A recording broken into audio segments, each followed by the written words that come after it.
TGR News, broadcasting from the State of Israel. Welcome back to TGR News. Hello. This week we'll talk about the turmoil over the Supreme Court reform is still causing the country to be split into two parts. And while we are all dealing with these internal problems, on top of everything else, the IAEA is trying to protect Iran and its nuclear projects. But first, let's say thank you. Thank you so much. Well, this week, I don't know if you was able to see it. We put out a little extra video, short video, but extra video about some extra food that we was able to be a part of to put out because of your guys' help, and feed some more and feed the people and give them even more food for the Purim holidays. And everything that you guys are doing for over a year now, it's been almost 2 years.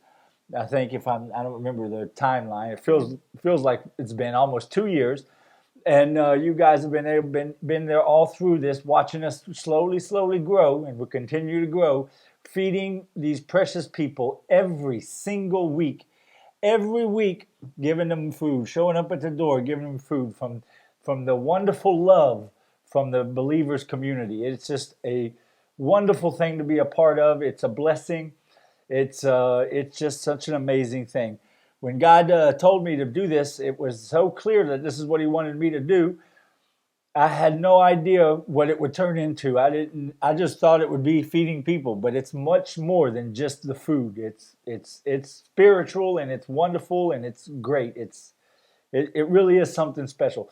And like I always say, if you haven't yet been a part of this and you want to, there are links below the videos to the Patreon page or to the Support Us page. Or you can just go to thegoldenreport.com and go to the Support Us page there and find any way that makes it easiest for you to become a part of this wonderful thing. And not because it's something that's important, but just for your information. You can do your donations, whatever it is, it goes towards this wonderful thing, and we love you, and God bless you for it. But just for your information, it takes about $200 a week to feed a family here in Israel, an entire family. So these aren't really small families. You just some of them have 7, 8 kids, right? Yeah. Or more. So it's a beautiful thing. We just thank you so much, and God bless you. Thank you. Okay, let's get started. Yeah, let's do it. Okay. The Director General of the IAEA, or the International Atomic Energy Agency, released a statement saying that any attack on the nuclear program in Iran is illegal. In other words, giving Iran free pass to continue working on its nuclear weapons project. This is so ridiculous. I don't even know how to approach such madness. Information, yeah. I mean, I'm speechless. Who, and other than just pure evil, who would try to protect Iran and say, we need to help these people get a nuclear weapon? That's the right thing to do. Yeah, especially when they're lying to this organization. Yeah. We know that they already have 84% enriched uranium. Yeah, and they say we never passed the 60%. So they're lying, and still they're coming out with this crazy, insane. It's just, like I said it a few times, it's I don't believe we live in a world anymore where we can talk about how are we going to stop Iran from having a nuclear weapon. Those days are over. Yeah. It's over. There's no more talking about how to stop them. It's now how to maybe slow them down. That's still a viable option, which we should always be trying to do, because slowing them down means they're not there yet. That's always good. You delay the inevitable. And the only other thing we can talk about is how to deal with Iran as a nuclear power. Yeah. And one thing I don't think Iran is thinking about is how the world will deal with them differently once they have nuclear power, once they have nuclear weapons. Because you can't deal with them the same way. Everything changes. But it's just insane. I don't know how to, Yeah. 37 fighter pilots in the Israeli Air Force stopped going to a training exercise in order to protest against our coalition and the Supreme Court reform. You know that these men must be fairly smart and able to make their own decisions. But the left-wing opposition has been so good in spinning lies about what the coalition is doing that they have been able to blind even the pilots here in the state of Israel. Yeah, that's a good point, because Israel, ask any Israeli about what it takes to be an Israeli fighter pilot here in the Israeli Air Force. They'll tell you the things they go through is insane. I know a story, one particular story. That guy, a really brilliant guy, great guy, came in for his first interview to try to get in to be a fighter pilot. This is a true story. We sat down, the officers brought him in for his first interview, and the officer told him, well, let me start over. He came in the room, he shut the door, and he had a seat. He looked at the officer that was doing the interview, and the officer says, shut the door behind you. And the guy turned around to shut the door, and he says, you didn't make it. He says, you did shut the door, because he did shut the door, and he wasn't able to be sure of himself and remember on a split second that he shut the door, then he was out, right? It's crazy things like that. But anyway, so that's just a story to make a point here. Yeah. These people are smart, but it went that far that they were able to fool these people into actually believing that this is against democracy. I appreciate those people who fight for our country, for the state of Israel for so many years. We're talking about especially not the reserve, how you say, the reserve pilots. The reserve pilots. And those people fight, they risk their lives for us, for Israel to be able to survive and continue existing. But I think that they should really leave politics out of the IDF. Of course. Politics is nowhere for the military has no room for politics. Yes. There's no politics in military. It's like when we get into the service. One of the things we always say, well, I basically say, the moment we're in service and we're in a mission, we're no longer, this might sound weird, but we're no longer humans. We're property of the state of Israel. We don't have, political ideas. We don't have agendas. We have a job, we have a mission, and we've been trained to do it. You do it as you was trained, you come back, and then you become a regular citizen again, and talk about what you want to, what your ideas are and everything, right? Yeah. Yeah, so I agree. These people, these pilots, they've done a lot for Israel, but they've just been misled and going down the wrong path. Well, on Thursday, the fighter pilot Gilad Peled, that was the heading up of this mutiny, because that's what it was. It was mutiny. Getting a group of pilots to stop training to hold the IDF hostage because they're left-wing believers, right? Well, this pilot, he was discharged from the Air Force for his actions. After being discharged, Gilad stated that he is hurt from this decision after his 30 years of service. Like you talked about, the 30 years of really putting his life on the line and to save the country and to do what needs to be done. But the IDF made the right decision. And I think it might even put him in jail, because mutiny is mutiny. Yeah, well, on the personal note, you served this country for more than 20 years. And in the past, we have different government. And you didn't even think, even if you didn't agree with them, you didn't think, oh, I want to go to serve just because the government isn't the type that I want it to be, right?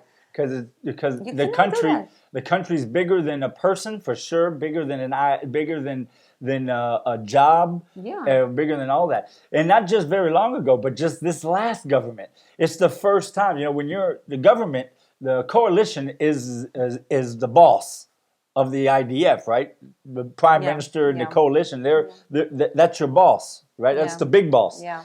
And this last one, they were Arabs.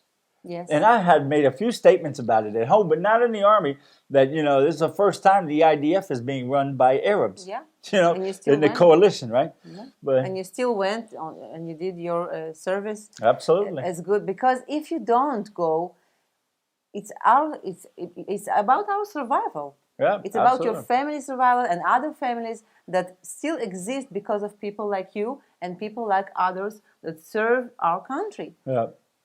Well, back up to on Monday evening, Netanyahu addressed the nation to address the issue with the IDF soldiers and pilots. This was before they discharged the pilot, right? To say that we have never allowed politics to affect the military and we will never let it happen now. This is no place for the soldiers to decide on their own to stop showing up for military service.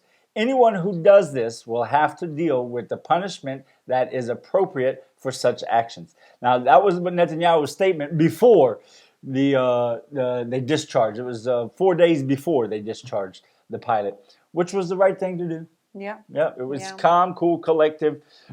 Netanyahu's always had a good poker face. And he stays straight and he just lets you have it. He's a good politician. Oh, yeah. Absolutely. In order to help and stop, or at least slow down, the attempted terrorist attacks on Jewish lives, the IDF put the effect a lockdown on Monday till Wednesday evening. This was because of the rise in attacks in the previous weeks and because of Purim. Yeah, it was during the Purim holiday. Yeah. Right. It worked. I didn't know of many terrorist attacks during those days. Yeah. Not as many as there have been. Yeah. It was we had some attacks and one big one just yesterday, but also and some other things we'll talk about. But I think it made a difference. I think it did make a difference. So it was the right call. Can't we do it on Ramadan? Do what? The same. Ramadan's a month long, and it's their holiday. I know. That's why. But they might not do a full lockdown. They might do like they do sometimes, a lockdown in certain areas. They might do that. Yeah. Well, on Tuesday, the IDF went into Jenin and got the terrorists responsible for killing the two brothers last week. If you remember the two brothers we was talking about, the IDF went into in the afternoon. And as they came to close into the terrorists, the Arab opened fire. Our soldiers were able to take out all the Arabs that fired on our forces, and no one was killed on our side. Only some small injuries. One of the terrorists had plans to make another attack on Jewish citizens in the near future. When I say like next couple of days, they found him red-handed with plans and everything all ready to go. It was... they really, What was you saying? Sorry. No, go ahead. Just to you to understand how crazy is this? They not only find him and his plans to attack Israel, to make a terrorist attack. His two sons plan to do this with him. Yeah. It's a family thing. Family event. Can't you understand how crazy is that? Yeah, it is. Yeah, it is. And what I was going to say is talking about how the IDF was able to stop this attack before it took place. We have terrorist attack in Israel. We have them all the time. It's horrible. It's part of life living here. And I can tell you from inside, if the people knew how many terrorist attacks were planned and would have happened if it wasn't for the good intelligence we have and the IDF doing its job the way it does, even during the times where you see a lot of terrorist attacks coming through, it's nothing compared to what they're planning and what they're trying to do. Yeah. Right? Yeah. Well, talking about right after the IDF went into Jenin and got those terrorists, later on Tuesday, Hamas set a bomb to go off and try and kill IDF soldiers that were working on the fence that separate Israeli and Hamas territories. When the explosion happened, all the IDF soldiers were inside the armored vehicles and no one was hurt. Later that same night, Hamas fired a rocket into Israel but was not able to get much further than their own border. No Israelis were hurt. This was Hamas's answer to the IDF going in and getting the terrorists that had killed our people. Right? It's like we're not just, Yeah. Benjamin Netanyahu flew on Thursday to Italy for a meeting where he was asking to move the Italian embassy from Tel Aviv to Jerusalem. This is what the news said. I have a different theory. Based on the fact that next week he is going to fly to Germany and on the fact that Iran is so close to becoming a nuclear country, I have a feeling that Benjamin Netanyahu, is trying to feel the surface. who will be with us in case of Iranian attack? Yeah, who's going to be on our side? Yeah, or who will help us? This is my opinion, what he's trying to do with all these flights lately. Yeah. And meetings. Yeah,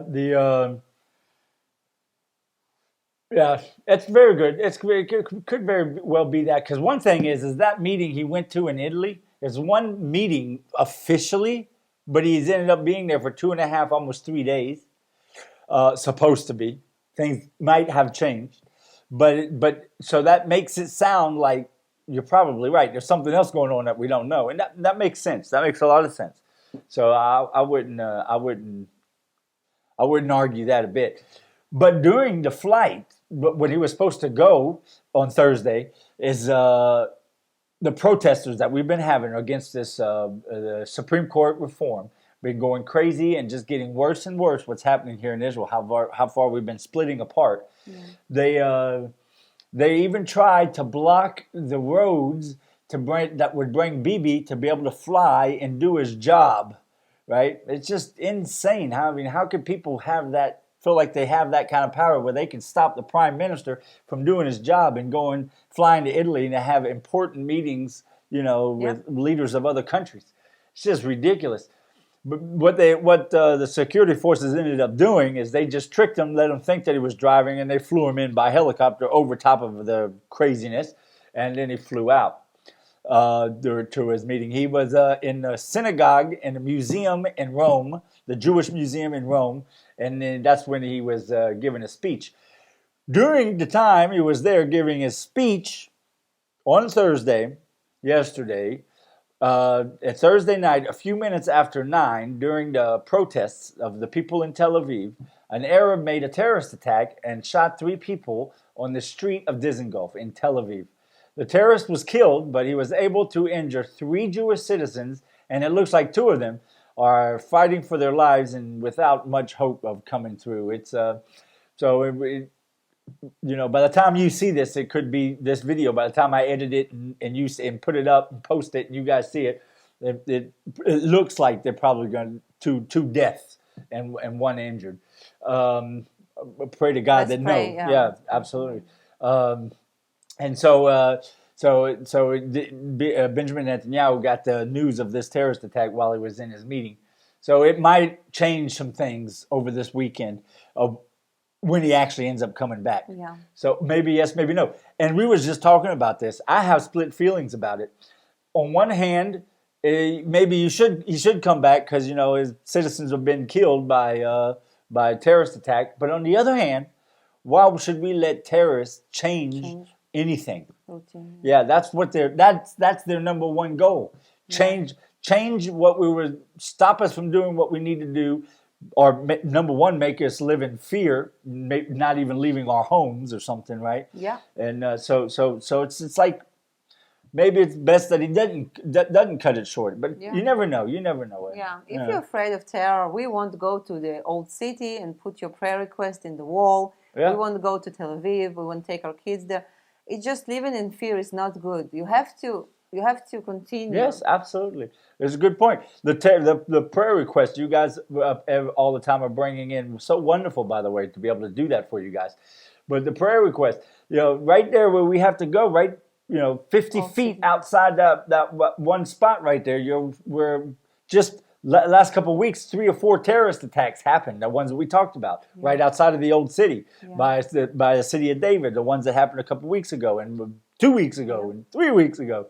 So if we lived in fear, we wouldn't be doing that. But we don't. We don't live in fear. We believe in God. We love this country, and we're going to keep going, right? Yeah. And the prayer request thing, by the way, is just a wonderful thing. Yes, I love it too. I feel blessed. Yeah, we're absolutely blessed to do that for you guys. And if you don't know about it and you're watching this, all you have to do is go to thegoldenreport.com and you'll see a prayer request. Fill it out. And we put it in the wall where God said that he would keep his presence there forever. It's Mount Moriah, it's from the beginning. It's very important to God, that spot, where we're going to hopefully soon build a 3rd temple, right? And I'll be there with a camera. Put it on YouTube. Of course you'll be there. Yeah, of course. Well, you got anything you want to add? I think I'm done. You're done? Finished. Yeah, I talked a lot today, and Yeah. I always like to hear what you have to say. Thank I'm sure you. they do too. Thank you. Leave a comment. Tell us if you like what you hear what Ola has Oh, to say. no.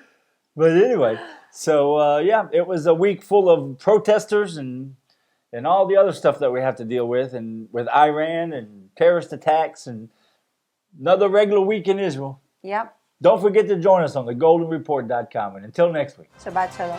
God bless.